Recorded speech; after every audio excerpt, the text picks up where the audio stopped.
On today's episode of Speak Shame with Dr. Connie Corrali. I was blindsided at a job. I was told that I was obsolete and that I was going to be pushed out of a position. What happened to me was so damaging to me as a person. I have emerged on the other side a better person than I was before. It has shaped me into a person with a mission and a purpose that I didn't have for a period of time. That is a huge gift to have, a purpose that has been given to me out of my own pain. Hello, remarkable woman.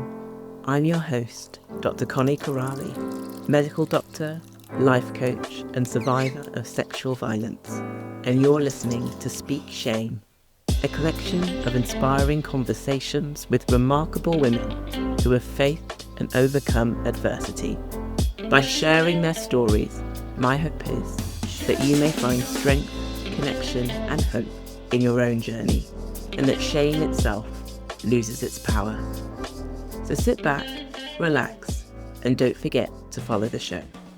Joining me on this week's episode of Speak Shame is the remarkable Jennifer Schroeder.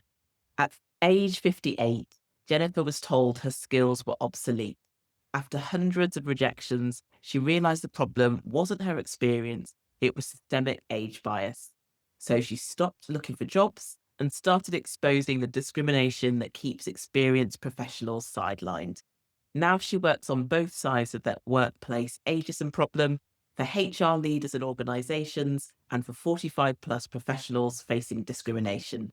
She founded the Unobsolete because someone needed to say what HR won't. Age discrimination is rampant, illegal, and rarely prosecuted. So thank you so much, Jennifer, for being with me today. Thank you. It's really an honor to be here. Thank you so much. Lovely. Okay. What we will do, we'll kick things off with my favorite question that I ask guests to get to know you a little bit better, so the listeners get to know you a bit better. So the question is, if your life story was turned into a book, describe for me what would happen in chapter 1. Chapter 1 would be a combination of a summary of my life and advice for people, for an older person, an older me, that I didn't see coming when I started out as a young person. So I started in archaeology and I started then in tech. And now I help people who have experienced so much of what corporate America has turned into, and not just corporate America, corporate around the world. So the summary for me would be a culmination of everything that has happened in my life, I think would be chapter 1.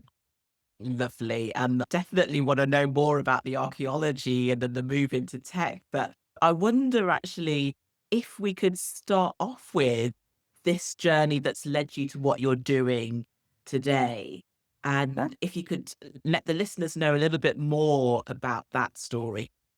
So that story starts when I was blindsided at a job. I had been working at a job and I had been easing my way out of higher level jobs for a while. So I was moving into more of things that I wanted to do in my life. So I thought I had found the perfect job for me. And that perfect job just turned into a day, like any normal day, really. I walked into the office. Looking back on it, I can see a lot of things that happened leading up to it, but I did not see them in that moment. So what led me to that today is that day I walked into an office and my life completely changed in that moment. It changed in the moment from the standpoint of what was happening to me in that moment to what it became later. So in that 15-minute meeting, where I was told that I was obsolete and that I was going to be pushed out of a position and go through all the things that your emotional things that you go through in those moments.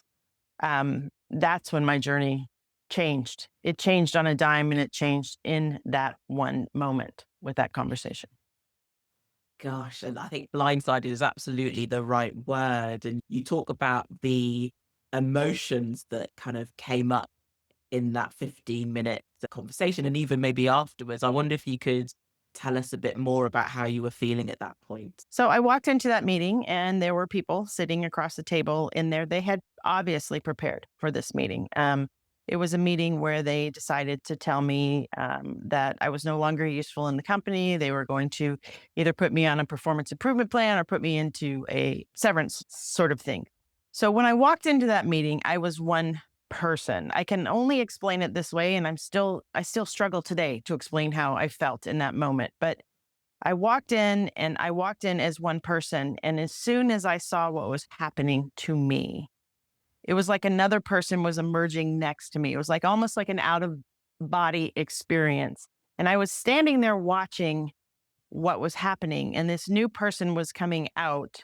I was in such confusion and shock. It was like I couldn't quite figure out what was happening to me. My mind wasn't working fast enough to be able to grasp everything that was coming at me in those few seconds, in those few moments of time. So it was a very much a confusion. Wait, what's happening to me right now in this moment? Why is this happening now? What is going on sort of moment? It was very surreal. And there were two of me in that room, if it makes any sense to say that there were two people standing there.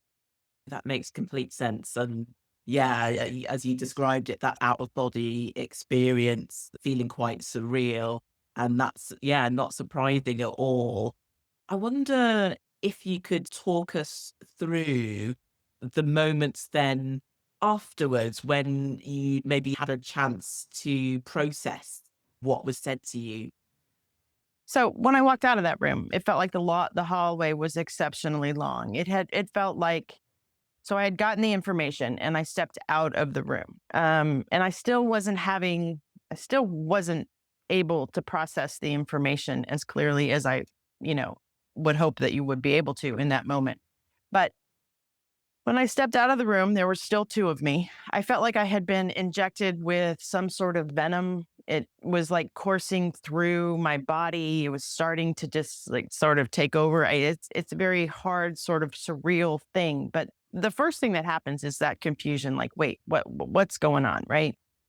And then you start thinking, okay, as you're walking out of there, the logical place for your mind to go is into that place once you're past that confusion moment is to I started feeling anger in that moment. Why, and then I started reliving the last 6 weeks of my experience within that job position. And I started trying to piece together everything that was happening. And it was happening so fast, it wasn't necessarily clear in the moment. But the confusion came in. I spent a lot of time in confusion. What's going on? What happened? How did this come to this place? And then I moved into that anger phase, and that phase that says, okay, wait a minute, why is this happening to me? What exactly did I do? Why am I the victim here? What was my what was my role in this process? So the emotions are very, very strong when you go through that. And you walk through, it's almost like that hallway was a walk of shame for me. It was a very big, long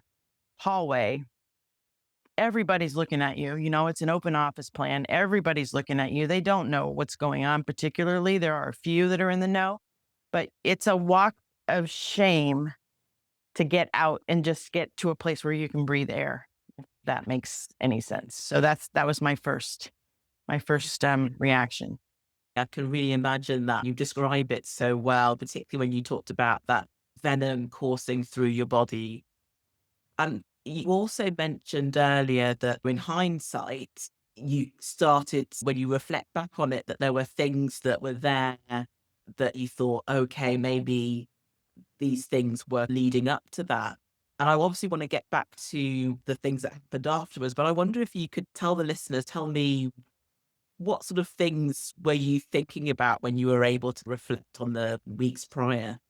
So when I started actually to sit down and think about it, and I had a lot of mornings at 3 a.m. trying to figure it out. So it didn't come exactly clear right in the next day. It probably was a few days before I got to that process. But I started thinking about what had happened and replaying everything that had happened at work. And there were subtle things that I can remember. There were meetings that I was no longer invited to that I had been a big part of. There were compliments. The things that I think were the most personally debilitating were the compliments that came, right? Oh, your hair looks beautiful today. Your shoes look beautiful today. From a person that never, ever paid attention to anything that had happened to me. It was like they were trying to find a way to ease their guilt of what they were planning in the background, in the, behind the scenes. So they would say things like, gosh, that's really, they wouldn't say them in public. So it wouldn't be like in a great big group meeting where we have like team meetings and things like that. It wouldn't be in those moments. It would be just like walking down the hall or passing. They would make and there were a couple of them that did this, make a big point of pointing out something about me that day that they, that was sort of really irrelevant. I mean, nobody pays attention to your hair mostly at work for the most part. And, the fact that I had on the same pair of shoes that I had been wearing for 6 months, and now all of a sudden somebody's complimenting. So those kind of things happened. The invites that were missing from meetings, those happened. And then there was this subtle thing where they told me they were bringing in someone to help with a certain project. But ultimately, when I look back on that, they were bringing in that person really to do that job. So there were all kinds of things that I could see in hindsight that I did not see going in. Because you don't expect the betrayal. You don't expect it to come to you that way. Yeah, absolutely. And that word betrayal is a really good way of describing it. And thank you for then taking us into those kind of weeks leading up to that meeting.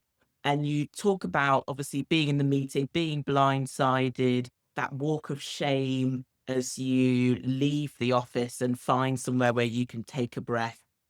I wonder if you can then walk us through the next things after that. So once I left the office and took a breath, I sat in my car for a very long time, and I wanted to cry, but I couldn't cry.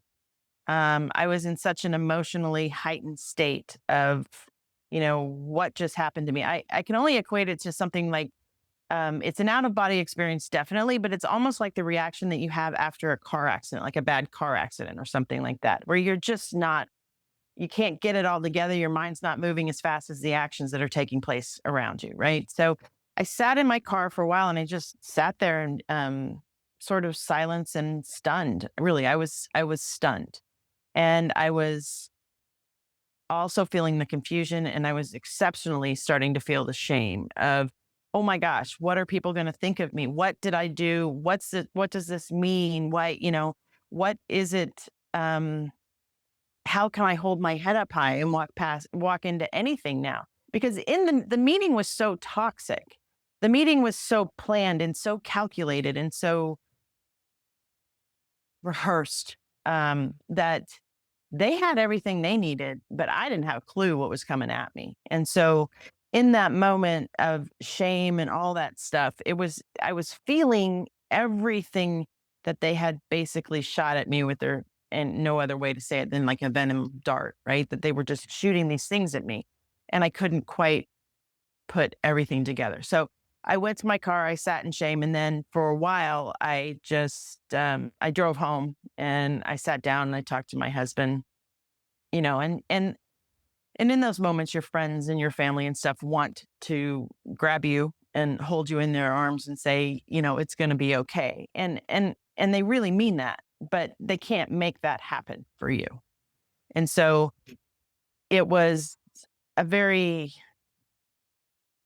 it was a quick succession of thoughts that kept taking me through. So, I would have those moments with my husband, and then I would be like, okay, I'm okay for a few minutes. And then I wouldn't be okay. And then then I would start reliving all the things that had happened to me. And it was like a movie that would not stop playing in my head. It was a movie that kept happening over and over and over again. And I knew, because I had been through the process of being, told that I'm getting old in tech and things of that nature, and all the toxic stuff that happens there. I knew that it was going to be an uphill road, but I couldn't quite get to the point in my mind where I could formulate any thought long enough to be able to get past. I would start thinking about, okay, I'm going to do this next. I'm going to, I would start that process. And then I just like immediately would my mind would take me back to the to the shame and the toxic stuff. So it was a cycle that I kept going through, and I kept reliving the same thing over and over and over again for a while. Yeah, I can imagine as well. There's one side of things that's like, okay, what to do next? But the emotions for this sort of thing are so strong. I can see that they are easily able to drag you back, and particularly into that moment thinking about that meeting. And that leads me on to the next question then, in that when did you notice things started to change for you? Things started to become more clear in your mind as to what you wanted to do next? That took a long time. I did a lot of things in between. So I was in a position where I needed to make money for my family. I had two kids in college or starting college. One was starting college, one was in private school. So I was in a situation where there wasn't going to be a lot of downtime. My husband had gone through some layoffs and stuff. So our savings, while we had savings and all that stuff, it was a situation where we had just gone through a difficult time, and now we were going to go through another difficult time. So I had to pull myself back together as best I could. So I went through some crazy jobs. I went through some really crazy jobs. I became a notary for a period of time. I became a notary signing agent, and I would go out and do signings and things of that nature just to make, some sort of money.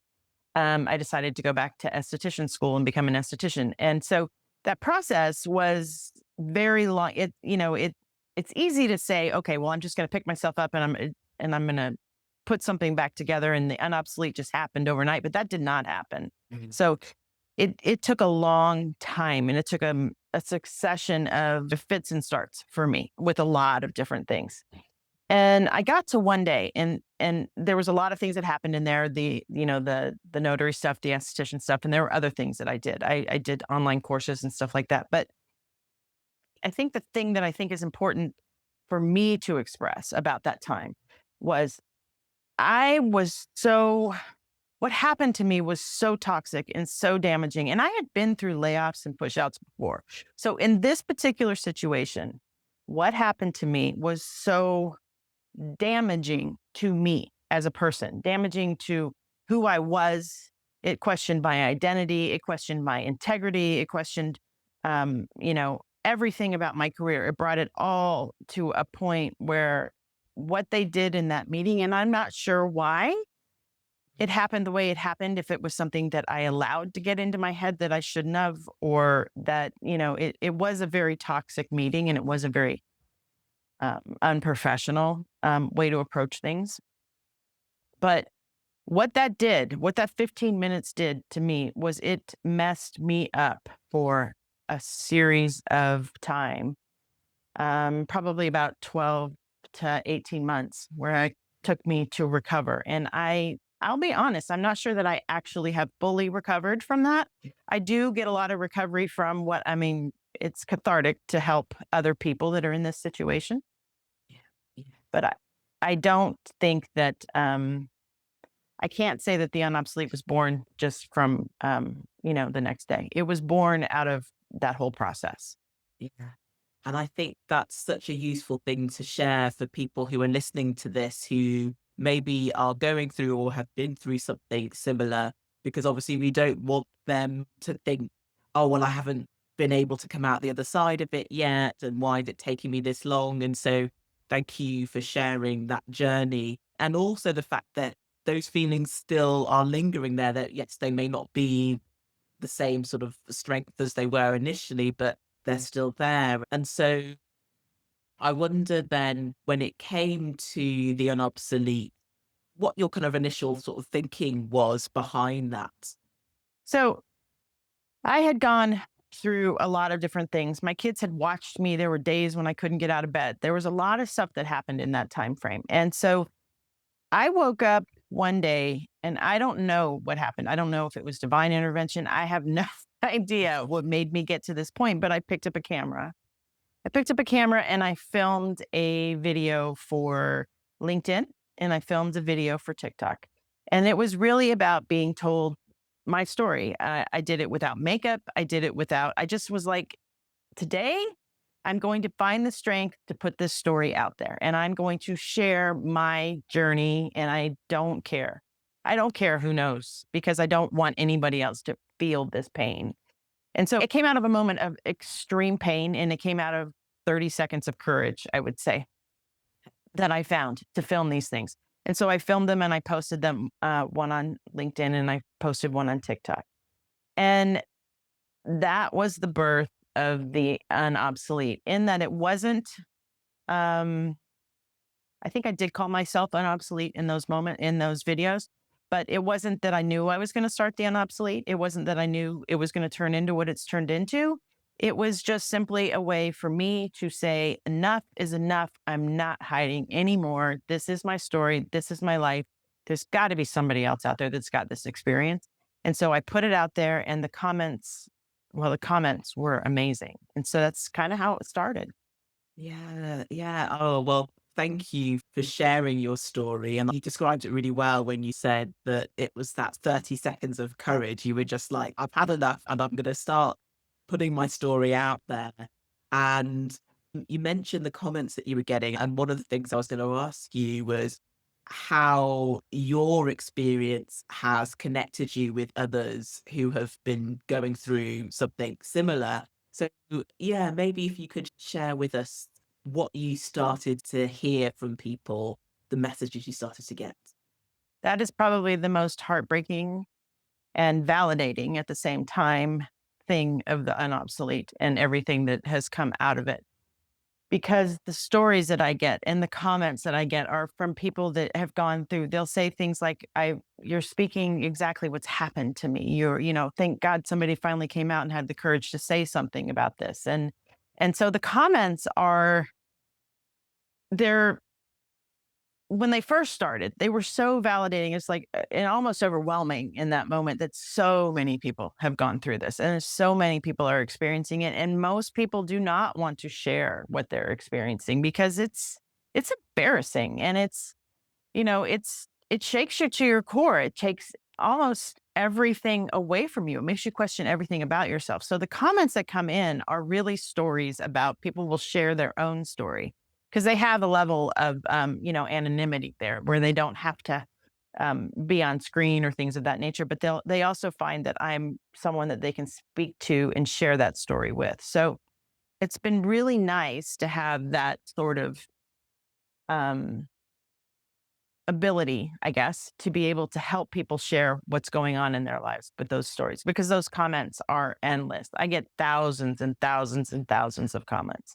every day, and they're all about the same thing. I mean, it's not the same story, but it's the same thing.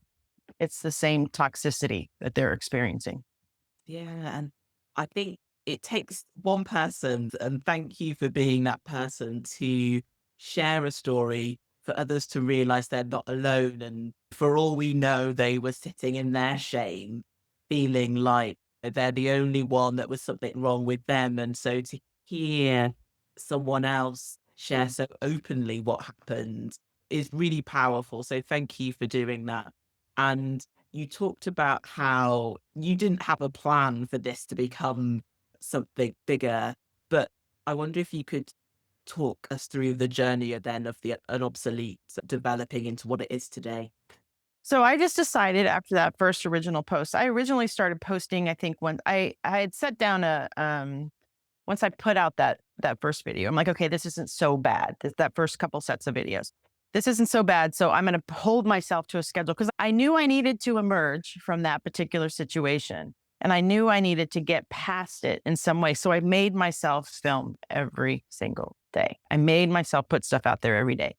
And my original content had a little bit of humor in it. It was very healing for me to be able to put out things. I talked about being a woman over 50 and dealing with, aging parents and things of the things that you do at a certain age and a certain generation. So originally that's where my path was going. It was more of a healing process. I was helping others, but I was also very much helping myself. And that, I think that's important to note, that was why I kept going, and I needed that outlet. And that was just the outlet that I chose.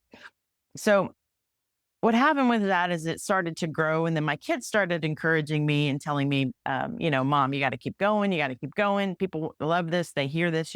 And my kids are 25 and 19. They're not experiencing any of this. Right.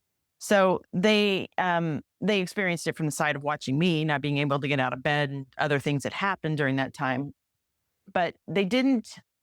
They're not experiencing it the way that people that are going through it. So their encouragement helped. My husband's encouragement helped, and then it just started to evolve on its own. I'll be honest, and I just kept posting every day, and I didn't even start posting on Instagram until I had those viral videos that went out. I didn't put anything out there on Instagram. I had no plans to put anything out on Instagram. I had no real plans of, I mean, I knew I wanted to do something in this arena as a business. I absolutely did. There was no way I was going back to corporate America ever again. I wasn't ever going to put myself in that situation. So, and that's why I always say build something they can't take, because I feel very strongly about that. That you need to have that in your life. But my path to the unobsolete has been very, very guided by what's happened. So I started posting again on Instagram. Now I have some things, like I've written scripts and things of that nature where people can buy like a PIP survival kit. And I try to keep those very low priced. I will not ever teach a course because I think that those are something that I don't want to touch, and I don't think that they provide the value to people that people need anymore. But so it's very important to me that when someone gets something from me, and the Unobsolete now offers solutions to certain things, that it provides them a solution to their immediate need. So it's developed into that, but it really found its own path. I'll be honest; it decided itself. I didn't. I just took the cues from what were happening and turned it into something that I thought would benefit the public, but also would benefit me, because I cannot put anything out in the world today that doesn't provide value to anyone else and doesn't help. That's my mission now, is to help people. Wow. So really turning your pain into purpose. And I applaud you for that. It's got the dual benefits. It's helping you, but it's helping other people as well. And I wonder if you could give us a flavor maybe of some of the advice that you give. So let's say someone is stuck in a similar situation that you found yourself in. What would be some of the things that you would say to them?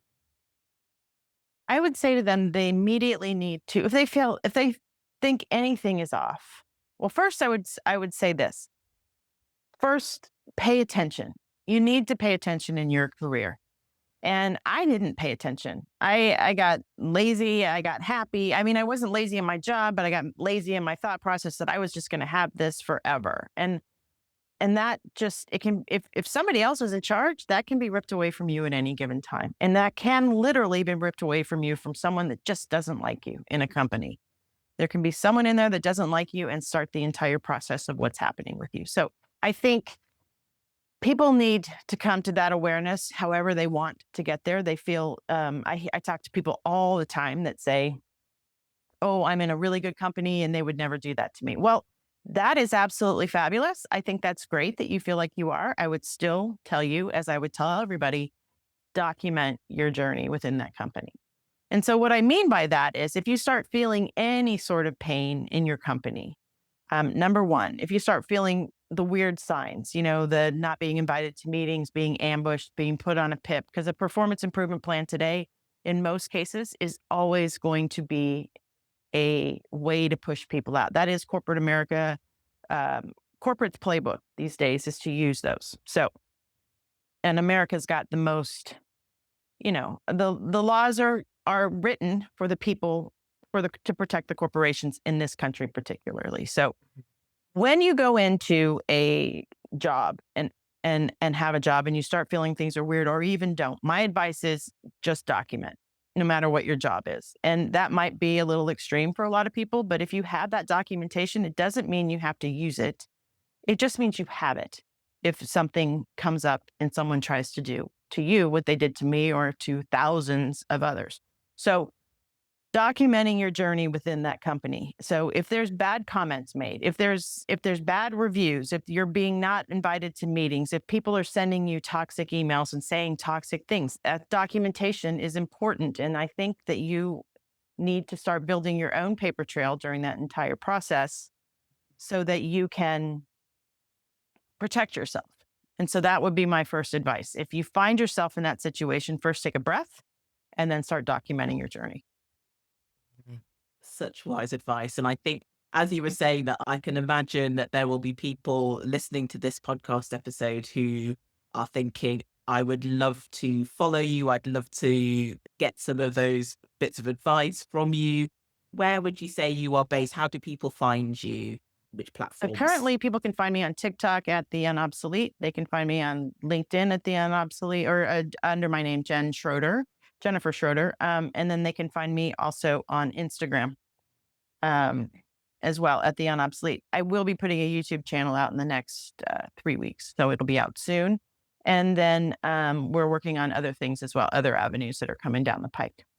Amazing, amazing. I will make sure all of those are in the show notes as well, and I'll definitely update it once that YouTube channel is out. Oh, that's a And I wonder how you feel that this experience has shaped who you are today. I have emerged on the other side a better person than I was before. I pay attention to things that happened to me. I think there's good and bad that comes out of every bad experience and every good experience. This was a bad experience. So it has shaped me into a person with a mission and a purpose that I didn't have for a period of time. And I'm not sure. I mean, that's a gift for me. That is a huge gift to have a purpose that has been given to me out of my own pain. Did I want to go through that pain? Absolutely not. But that pain has emerged a purpose within me that I am dogged about. I am not going to let go. And I'm not going to be intimidated, and I'm not going to stop helping people. So for me, that is the biggest thing that you know, has come from this entire process, my purpose. Amazing. I love that. It really is a gift, and it's a gift to so many people as well. And as we approach the end, I want to ask you what you hope listeners will take away from hearing your story. That they're not powerless. They're going to be made to feel powerless in that moment, and they need to sit in that for a moment. They need to allow themselves to have that moment that says, oh my gosh, what's happening to me? Oh my gosh, let the shame flow through you. Let it flow. Let it all just sit in you for just a hot minute, not for as long as I let it sit inside of me and brought. But I will say that you need to allow yourself to experience that moment. And you also need to allow yourself to emerge from it very, very quickly, because you are not powerless. You are not obsolete. You are just a person that one person, or maybe five, said, you're no longer valuable to this organization, or you're no longer needed because you are, a certain age. That they don't get to decide that for you. You decide that for you. And when I say allow yourself to feel it, the reason why I say allow yourself to feel it is because you need to find the ridiculous nature in it. You need to find the thing in it that makes you fight back, and the thing in it that makes you say, no, this is not tolerable. This is not going to happen to me. And you don't get to decide that. Powerful. That is really powerful. I think so many people will feel inspired after listening to you today. So thank you so much. And I always end the podcast by asking, if you had to name one remarkable woman who has inspired you, who would it be and why?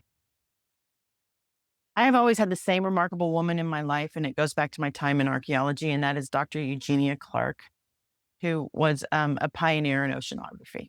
And the reason why I keep going, and she's no longer with us anymore, but the reason why I go back to her and why I find her to be so powerful is she was such an inspiration to me growing up. And she was a pioneer in her field, and she had to push past the barriers of what her time was, which was a male dominated world. The barriers that we're pushing past today, yes, we still push past those as women with the male dominated world, but we have other things, men and women, that we are pushing past today. So for me, it's Dr. Eugenia Clark, because she came before me, and she came before me as someone that I aspired to be. And I took a lot of things that she did, and they are in my life. Now I'm, of course, not an oceanographer, but that's who she is and who she was. And she was very inspiring to me. Oh, thank you for sharing her name with the world. I will definitely find out more about her. But thank you to Dr. Clark, but also thank you so much to you, Jennifer Schroeder, for being with me today, for sharing your story, and for, I'm sure, inspiring and empowering so many people, not just in America, I'm sure it's global. I've no doubt of that. So thank you so much. Well, thank you for having me on your show, and thank you for what you do. I very much appreciate that as well. We got to work on all this together. Yes, absolutely. Absolutely. Thank you for listening to Speak Shame with Dr. Connie Corrali, and thank you so much to Jennifer Schroeder for being my guest on this week's show. Please take a look at the show notes for information on Jennifer's social media handles so that you can connect with her. If you'd like to join the community, head over to @Dr. Connie Corrali on Instagram. If you're a remarkable woman who has been silenced by shame and you're ready to reclaim your voice, then join me at my next free Shame Resilience workshop. You'll find the booking link in the show notes. And finally, don't forget to subscribe to the podcast to get a new episode every other Thursday.